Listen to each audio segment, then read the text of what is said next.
Alright, y'all, it's story time. Brought to you by Young Thug and the Georgia County Correctional System. In this story, we're going to talk about how Drake and Metro Boomin fell out. The source material is located in this YouTube video, but I'm going to give y'all the condensed version here on TikTok. So, let's go. Drake reaches out to Metro Boomin, okay? Like, hey, I would love to be on the trance record. Matter of fact, I want that record for my album, Honestly Nevermind, that drops on June 17th of 2022. Metro Boomin goes, okay, here, you can do some stuff on the record. Go ahead. Now, mind you, this happens before his mother passes, okay? Drake gets the record. Metro Boomin's mother passes on June 3rd. So now Drake, he's reaching out to Metro.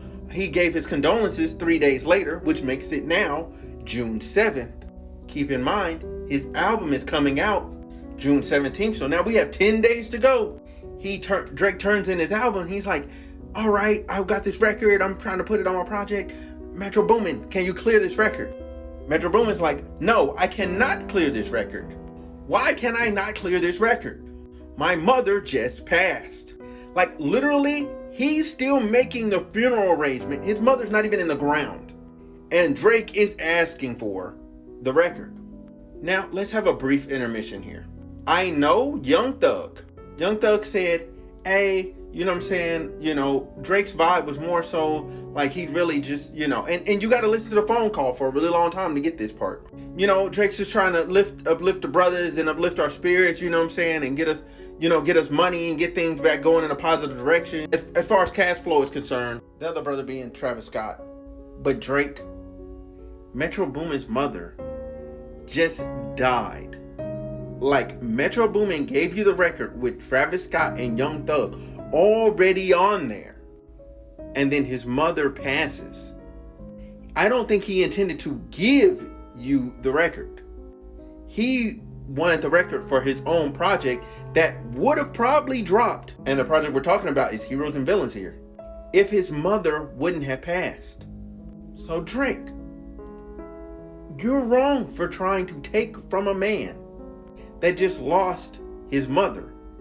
Metro Boomin's mother is very, very, very important to him. I want to say she was his manager, on top of being his mother, and he loved her and all this other stuff.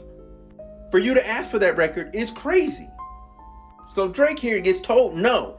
He then hits up Young Thug's manager, and that's where our phone call picks up at, because his manager calls Young Thug's manager calls him in the jail, and he's like, yo, Drake called me to see if I could call Metro Boomin. And Thug was just like, no, Metro Boomin's mother just died. That's kind of crazy.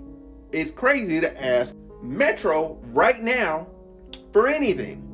Maybe we can give him another record with me and Travis Scott on there. That's like a suggestion one of the managers made, which is an ideal solution. But why is this even a problem right now, Drake?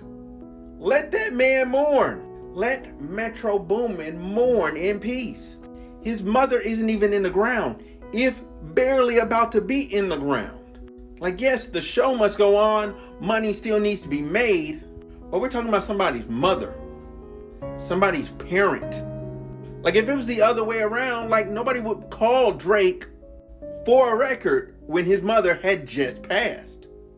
And on top of that, Metro Boomin's mother was murdered in a murder-suicide, which means he doesn't get to get justice nor get a resolution. It is hard to make peace with the fact that someone you trusted murdered your mother and then murdered themselves. A hard thing to wrestle with, and you want him to wrestle it in 10 days? So my verdict here is that Drake was in the wrong for asking for that record. Period. I don't care how you slice it or dice it. That was a bad time.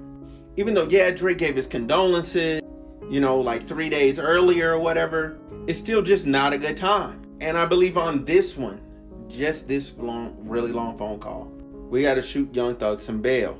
And also, it's not even that much of a dig at Drake. as much as it is like a man-to-man admonishment of his actions, which I don't think is wrong. Those actions are fair to criticize. And this was an interpersonal conversation he was having with his manager. And also, who's getting these phone calls?